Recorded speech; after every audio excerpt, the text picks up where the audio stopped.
Hello and welcome to Season 3, Episode 3 of the award-winning HUTV, Huntsville Utilities Television. I'm Todd, joined as always by the Bonnie to my Clyde and the Jekyll to my Hyde, Amanda. Hey, everybody. What's the title of today's episode, Amanda? No way I use that much electricity. That's true. No way did I use that much electricity. It's something that we hear a lot during the hottest and coldest times of the year. And we have a special guest with us today. Who's our guest this week, Amanda? We've got Jake from the Energy Department, not from State Farm. That's right. Tell us a little bit about what you do for the company. So my title is Home Energy Supervisor. I oversee a department that does new home energy inspections. We do HESP inspections, which is a home energy survey program, and we also do high bill complaints. Okay, so people who say there's no way I use this much electricity, you're the person who can show them where that electricity is coming from that they are using. Yes, sir. Yeah. Hopefully so. So, like I said, this is something that we hear a lot in the hottest part of the year, which we're just coming out of, and in the coldest part of the year, which we'll be into in a few months. People will call us, they'll send us a message of some sort saying, I just got my bill, and it says I use this much electricity, and there's no way that's correct. The thing is, yeah, it kind of is correct. Just to put it bluntly, yeah, that's how much electricity you used. So what is it that is using so much electricity in somebody's house? So your highest consumer of electricity is going to be your HVAC system, followed by your water heater. But primarily, especially with the temperatures we've been seeing outside, you know, your HVAC system is working really hard to keep up with your set point on your thermostat.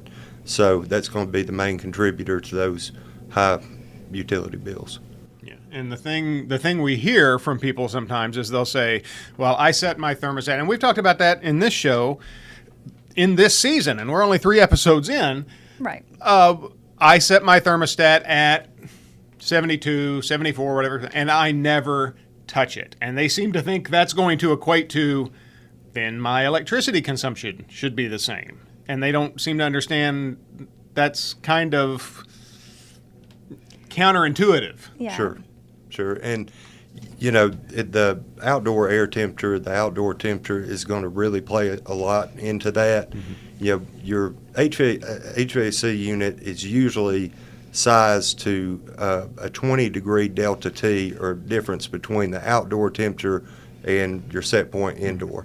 So saying it's 90 degrees outside, then theoretically, if your unit's working like it should efficiently, you should be able to maintain around a 70-degree indoor set point temp.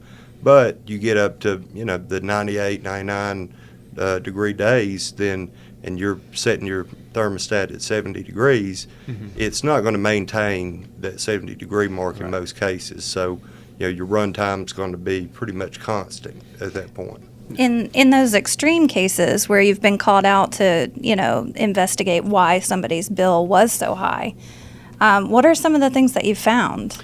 So the main thing, and this is one of the easiest things that you can do, is make sure that your return air filter is changed, you know, properly at the right times. You might buy a filter that says it's good for 30 days, 60 days, 90 days, but in, you know, the peak of the summer and also wintertime, when that unit's running, you know, a whole lot more than usual, you really need to look at the run time versus number of days. Right. So, you know, they might say, all right, this filter's good for 30 days, and in reality, maybe 20 days, it's already dirty because that, you know, that unit has not cut off, basically. Yeah. Right. I have a feature on my HVAC that it actually has a little dot, and it'll tell me, it'll say, you know, change the filter. And I go, wait a minute, I just changed them. But Right. now that makes sense. That's why that light's coming on. Right, and some thermostats are equipped to actually, you know, go off runtime and, you know, alert you when you've reached a certain amount of hours of runtime, and that'll, you know, let you know, hey, it's time to change that filter. Cool. And that brings up something that we've talked about a lot, something that I'm a big proponent of because I've gotten a couple in the past year, smart thermostats. Yes, sir. I have my house has, the way my house is set up, I have an upstairs unit and a downstairs unit, and I have a smart thermostat on each one. And it will email me a report that says, here's how many hours your unit was running. And you talk about runtime. The thing that surprised me was from June to July, there was a difference of over 100 hours additional that it ran, because it was the hottest July we'd ever had. Right. Yeah. And that's a good thing. And you can get all kinds of features where it'll send you an alarm saying it's time to change the filter, or in my case, it lets me know when my kids have adjusted it without my knowledge, which was the main reason we wanted one. What other kinds of things, benefits are there to having a smart thermostat in your? So with the smart thermostats, depending on the type you get, the model, they're going to have different features. Now, one good feature that some of them have are a humidity sensor. So it's going to look at the relative humidity inside the house. Now, you want it to be between 35 and 55%.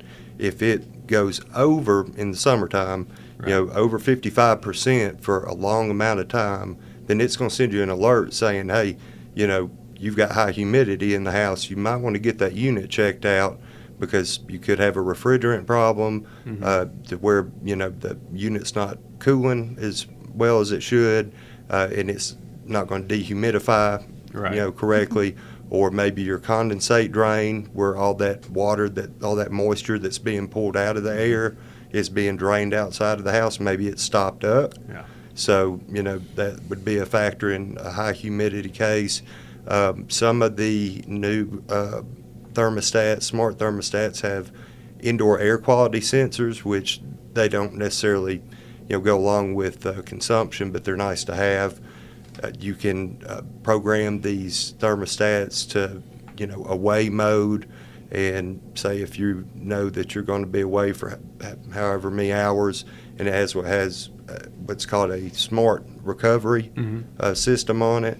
And so say you want to be home, or you're going to be home at 5 o'clock, and you want that thermostat to be at 72 degrees, at 5 o'clock, then it's going to make sure that if it's set at 74, it's going to recover, that set point in a efficient fashion, versus just running it down when you get home. And that brings up something that we've had people tell us, because we will say, okay, if you want to save on your utility costs, set your thermostat a degree or two higher, and if you're going to be gone for a while, set it higher. Why cool an empty house? And people will respond, and they'll say one of two things. They'll say, my air conditioner guy told me never to do that. They'll say that you should never touch your thermostat, is what their AC guy told them, that it was bad for the unit. And the other thing they'll say is that it ends up, if you bump it up a couple of degrees, you're going to end up using more energy when you bump it back down. Right, and those strike me as myths. And depending on what time of day you're maybe adjusting it up and down, if say you're at a higher set point during the day, and at night, once it cools down, you've got it programmed to drop a degree or two, that's probably not going to hurt you as bad as if you're just dropping it a couple degrees during the day. I would say leave the thermostat set point at the highest set point that you are comfortable with. Right. And the DOE recommends 78 degrees. Most people can't live 78 degrees inside a house. So, the highest set point that you're comfortable at is what we would recommend. And also, getting these units serviced and making sure that the unit is dehumidifying correctly, because the higher the relative humidity in the house, it's going to feel warmer. Right. Yeah. So if you can lower that relative humidity, you might be able to really, put that set point a little bit higher, and, run the unit at a higher temperature but still be comfortable. So other than, so let's say you got someone who says, okay, I seem to be using a lot of electricity. I don't know why. You go, first thing you're going to check is the HVAC. HVAC doesn't seem to be a problem. Where are you going to look next? The next places, or the next couple places we would look, would probably be infiltration points. Making sure that the weather stripping on the exterior doors is nice and tight. You don't have gaps around them. which, would also contribute to the unit trying to keep up if you're getting the infiltration in. Same thing with attic access pull downs or even the scuttle hole panels. If say that pull down is inside the conditioned space of the house and it's not, when you put it up, it's not real flush against that trim, you're going to be pulling, that hot air's pushing towards, hot goes to cold, obviously. Right. So it's pushing inside the house. You got hot air coming in, and unfortunately, a lot of times these things are located fairly close to your returns. That's what I was thinking. And so, mine is in the hallway. it's that return is pulling in that hot, humid air, and now it's trying to, take care of it and condition it, dehumidify it. So we would look there. Another thing to think about is radiant heat, especially, in our area on these sunny days. If you got a lot of glass on the east and west side of your house, having the curtains closed during the day, so you're not letting that radiant heat in those windows.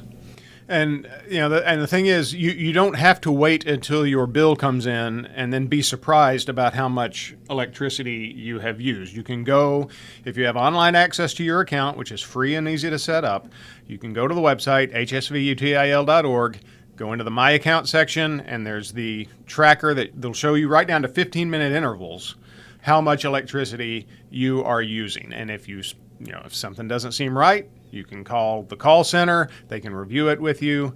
And that kind of leads me to, let's talk about one of the things you do and what we've been talking about. What if someone thinks they have a problem, how can they request an inspection? So they can call into our main call center and request a home energy survey. Okay. And so it's called our HES program. And we will come out for a $50 fee, and we'll look at everything in the house that could possibly affect consumption. So we're talking HVAC, windows, insulation, infiltration around your windows, doors, ductwork, pretty much, like I say, anything that could impact that consumption. Right. And then we'll actually give you a report on site and tell you, here's the things that you can make improvements to. Right. Yeah. You were mentioning about having somebody come out and service your HVAC, you were mentioning coming out and having a service done like once a year. Right. What are some of the things that, as homeowners we can kind of look for in the in-between times? So, especially in the summertime when you're cutting grass and, doing outdoor activities, there's a lot more debris being, kicked up around the outdoor unit. And if, that unit's running, it's going to suck that debris into the coils. So, it's real imperative to get those coils cleaned. And, be careful when you're weed eating around that unit not to accidentally bump the coils, because that could cause a leak. And now you're looking at needing a new, coil in your unit. So, and that's pretty costly. Okay. And you should keep the area around the units clear as possible. Yes, sir. That way, it can actually draw the air in and across those coils and, function like it should. It's, you don't want to box it in with a lot of, shrubbery or things Right. like that. You want to keep it pretty maintained. All right. Well, thank you, Jake. We really appreciate it. Yes, sir. We Yes, went, and again, you can find we have a whole energy services page on our website, and we'll put links to that in the comments below. That is, unless you got something you want to add. Well, don't forget to like and subscribe.